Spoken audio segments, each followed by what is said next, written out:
Ladies and gentlemen, today I want to talk about something that can change the way you handle life's challenges. We all face moments when someone hurts us through words, actions, or even by neglect. It's a natural reaction to want to lash out, to defend ourselves, or maybe even to retreat in frustration. But I'm here to tell you that true strength is found in your ability not to react. You see, reacting emotionally when someone hurts you might feel satisfying in the moment. But in the long run, it often creates more problems than it solves. When you react without thinking, you hand over your power to the other person. They dictate your emotions, and you lose control. That's why the first key to emotional mastery is learning to pause. That pause is golden. It's in that moment of patience that you gather yourself, assess the situation, and ask what is the best way forward. Reacting might satisfy your ego, but responding with thought and care benefits your soul. It keeps your peace intact. Now, does this mean you should never address the hurt? Absolutely not. But addressing it from a place of calm and clarity ensures that your response is measured and effective. You get to choose how you engage with the situation. And that choice, ladies and gentlemen, is a reflection of your maturity and growth.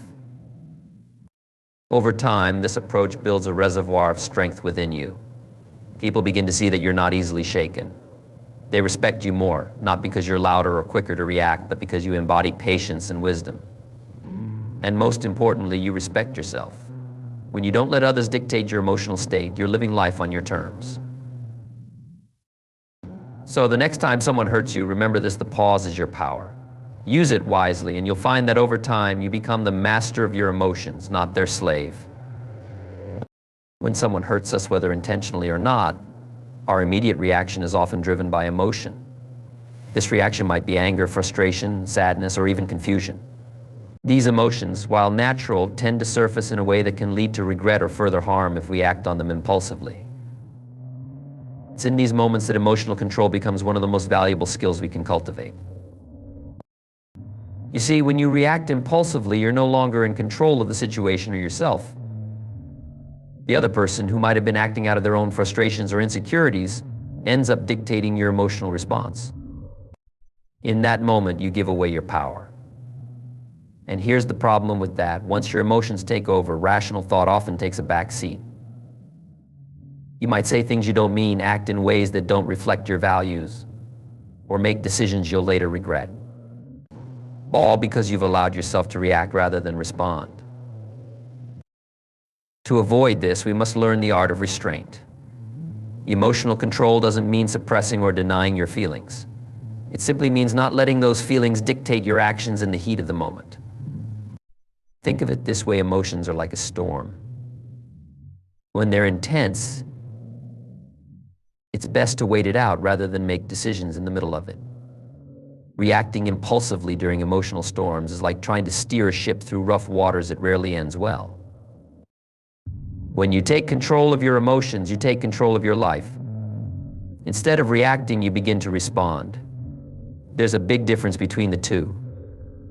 Reacting is immediate and often thoughtless, whereas responding requires intention and reflection. Responding gives you time to process the situation and think about the consequences of your actions. It allows you to assess whether your response is aligned with your true self, or if it's simply a knee-jerk reaction to temporary feelings. Now, let's be clear, this isn't easy. It takes practice, and sometimes it feels almost impossible to pause when emotions are running high. But here's the beauty of mastering emotional control: the more you practice it, the stronger you become. Over time, you'll notice that situations that once triggered an immediate reaction no longer have the same hold over you. You'll find yourself pausing, taking a breath, and asking, what's the best way to handle this? Rather than immediately lashing out or shutting down. This process is not just about avoiding conflict or making the situation better, it's about preserving your inner peace. When you control your emotions, you're not just managing external situations, you're also protecting your own mental and emotional well-being. You're choosing to stay calm, grounded, and centered, no matter what's happening around you. That's a powerful choice, and it's one that can transform your relationships in your life. Consider this: when someone tries to provoke you and you don't react, what happens? The tension deflates. their power over you diminishes. This doesn't mean you're ignoring the hurt or pretending it doesn't affect you. Instead, it means you're taking the time to decide how to handle the situation in a way that reflects your values and preserves your peace. In fact, when you control your emotions, people begin to see you differently. They start to respect your ability to remain calm under pressure. They might even look to you as a source of stability when things get chaotic. But the greatest benefit isn't in how others view you, it's in how you begin to view yourself.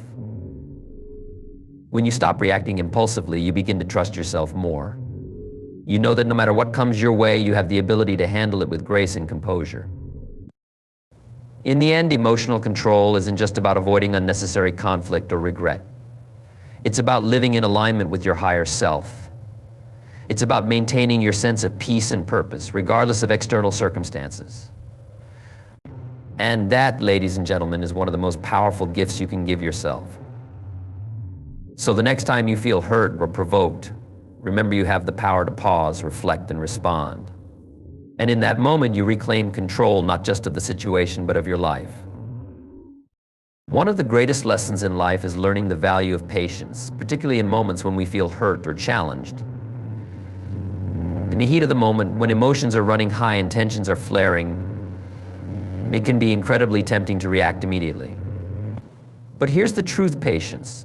That small yet powerful pause between what happens to you and how you respond can be the difference between escalating a conflict and resolving it with grace. When someone hurts you, whether intentionally or unintentionally, your first instinct may be to protect yourself, to strike back, or to defend your point of view. It's natural. Our emotions often pull us in that direction, but acting on those impulses rarely leads to a good outcome. In fact, it usually makes things worse. Reacting without taking time to think can lead to harsh words, misunderstandings, and broken relationships. All because we didn't take the time to pause and consider the bigger picture. That's where the power of patience comes in. Patience isn't about ignoring what happened or pretending that the hurt doesn't exist. It's about allowing yourself the space and time to process your emotions before taking action.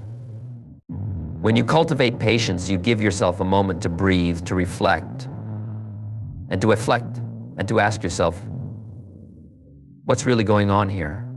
How do I want to respond in a way that reflects who I truly am, not just what I'm feeling right now? This brief moment of patience is often what separates a thoughtful response from an impulsive reaction. It gives you the opportunity to consider not just how you feel, but also the consequences of your actions. How will this situation unfold if you react in anger or frustration? Will you say something you'll regret? Will you damage a relationship that matters to you? On the other hand, how might the situation improve if you respond with calm and clarity? Patience doesn't just benefit you in the moment. It's a long-term investment in your emotional well-being. Every time you practice patience, you strengthen your ability to stay calm in the face of adversity. You train yourself to remain centered no matter what's happening around you. Over time, this practice builds resilience. It becomes easier to handle difficult situations because you've developed the habit of pausing and reflecting rather than reacting immediately. Now, let's talk about what happens when you're patient in the face of hurt. First, you gain perspective. When you take a moment to step back, you often see things more clearly. What initially felt like a personal attack may turn out to be a misunderstanding or a reflection of the other person's own struggles. By giving yourself the time to process, you can gain insights that you might have missed in the heat of the moment. Second, patience allows you to maintain your dignity. Reacting impulsively can lead to regrettable actions that don't align with who you truly are.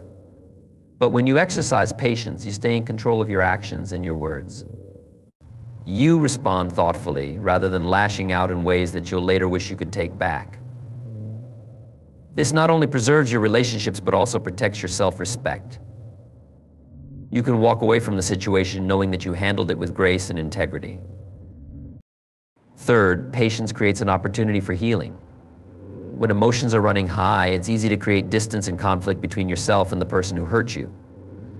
But when you're patient, you create space for understanding and resolution.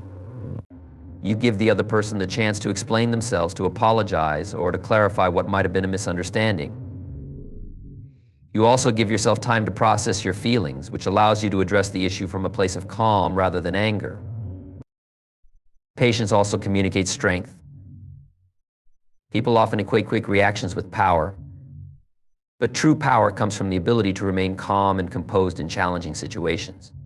When you're patient, you show others that you're not easily rattled, that you're in control of your emotions, and that you value thoughtful responses over impulsive reactions. This not only earns you respect, but also sets a positive example for those around you. At its core, patience is about trust in yourself and trust in the process. It's the understanding that not every situation needs to be resolved immediately, and that sometimes the best course of action is no action at all, at least for a moment. It's about trusting that by taking the time to pause and reflect, you'll be able to respond in a way that aligns with your values and serves your long-term goals. So, the next time someone hurts you or a situation pushes your emotional buttons, remember the power of patience. Take a breath. Pause. Give yourself the time to think before you act. In doing so, you not only protect your peace of mind, but you also set the stage for a more thoughtful, effective resolution.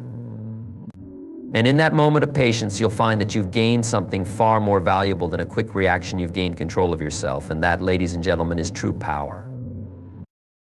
In our fast-paced world, where emotions are often heightened and reactions are quick, finding and maintaining internal peace can feel like an elusive goal. When someone hurts us, whether intentionally or unintentionally, it can disrupt our inner harmony, leaving us feeling unsettled, angry, or upset. In these moments, maintaining composure is not just about avoiding outward conflict, it's about preserving our own internal peace, which is one of the most valuable aspects of our emotional well-being. When we allow ourselves to react impulsively to hurt, we surrender that internal peace.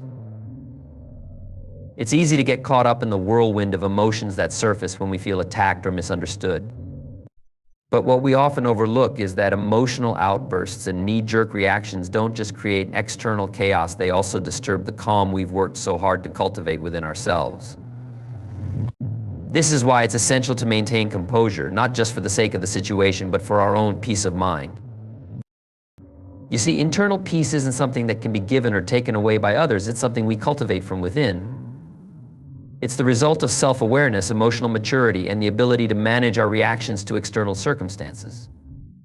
When we maintain our composure, even in difficult situations, we are essentially protecting that peace. We are saying, I will not allow this situation or person to disrupt the calm I've built within myself. This is easier said than done, of course. When we feel hurt, it's natural to want to react, to defend ourselves, or to make the other person feel the same pain we're feeling. But here's the thing, reacting out of anger or frustration rarely resolves the situation. And it never brings us closer to peace. In fact, it does the opposite. It fuels the fire of conflict and leaves us feeling more agitated than we were before. When you maintain composure, you create a buffer between yourself and the external chaos. This buffer allows you to process your emotions without being overwhelmed by them. It gives you the space to reflect, to assess the situation, and to decide how you want to respond, rather than letting your emotions dictate your actions. This practice of composure is a form of self-care, because it protects your peace and prevents you from getting swept up in the emotional turmoil that often accompanies conflict. In moments of hurt, maintaining composure also allows you to see the situation more clearly. When emotions are high, our judgment can become clouded, and we may misinterpret the intentions or actions of others. By staying composed, you give yourself the chance to step back, take a breath, and evaluate the situation from a more rational perspective. Often, what initially seemed like a personal attack may turn out to be a misunderstanding or a reflection of the other person's own struggles. But you can only gain that clarity if you remain calm and composed. Another important aspect of composure is its effect on those around you. When you maintain your calm, especially in emotionally charged situations, you set the tone for how others will respond. If you react with anger or aggression, it's likely that the other person will mirror that behavior, escalating the conflict. But if you remain composed, it's more likely that the situation will de-escalate, allowing for a more constructive resolution. Your composure can influence the entire dynamic, turning what could have been a heated argument into a calm and rational discussion.